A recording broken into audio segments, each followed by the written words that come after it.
اس کتاب عظیم میں جو سورت ہے، ہر سورت عجائب و غرائب اور فوائد اور برکات پر مشتمل ہے.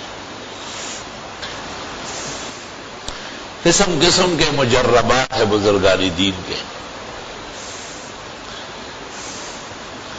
یہ جن لوگوں نے شروع میں محنت کی ہوتی ہے اور ان کے لیے ان کے خزانے نکل آتے ہیں، پھر ان جیسے پڑھنا ہوتا ہے. بعض لوگوں کو ایسا پڑھنا دشوار بھی ہے، احوال ہے. یہ لاعلاج بیماریوں کے لیے تیر بہدف ہے.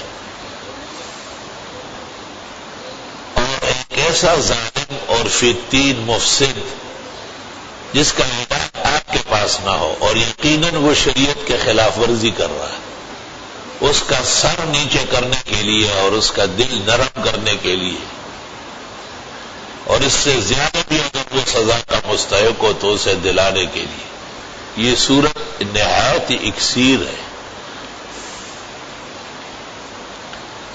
ماحولیات کو سازگار بنانے میں، گھر اور باہر کے احوال میں خوش رنگی پیدا کرنے کے لیے سورۃ تغابن تیر بہدف بالکل نسخہ کیمیا ہے.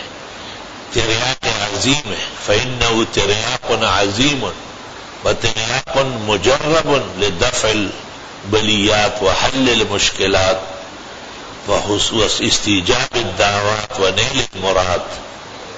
دعائیں قبول کرنا، مراد پانا، بلیات و آفات دفع کرنا.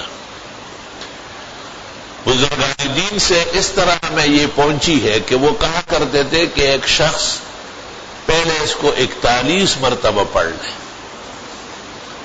اس کی مرضی ہے، ایک مجلس میں 18 آیتیں ہیں، 1-2 گھنٹے میں تو ہو جاتی ہے.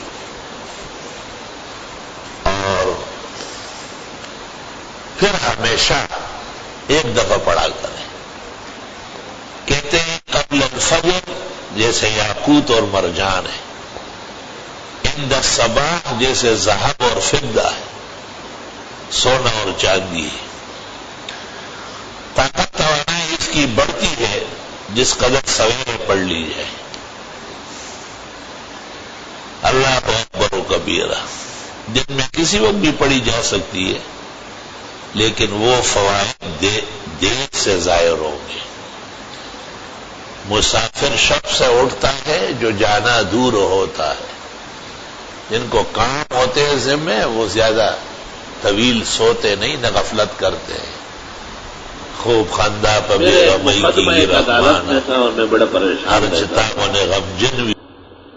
وہ جج مجھے دیکھتے ہی ہول فول بکتا تھا، ہر روز جب بھی پیش ہوتا تھا. ایک دفعہ مجھے خواب میں کسی نے کہا کہ آپ سورۃ تغابن پڑھ کے جائیں. میں نے رات کو 41 مرتبہ پڑھ کر سو گیا. سحری میں اٹھا 41 مرتبہ پھر پڑھی، سنتوں میں بھی پڑھی اور فجر کی نماز کی پہلی رکعت میں پڑھی، دوسری میں سبح اسم ربک الاعلی پڑھی. عدالت جاتے جاتے پہنچتے پھر میں نے 41 ہم 12 پہ جوڑ کر خدا کی قسم لا الہ الا اللہ محمد الرسول اللہ جیسے میں پیش ہوا مجھے ایسا دیکھا کہ مولانا آج آپ کے حق میں فیصلہ ہے اور آپ سے 2 سال کی معافی مانگنی.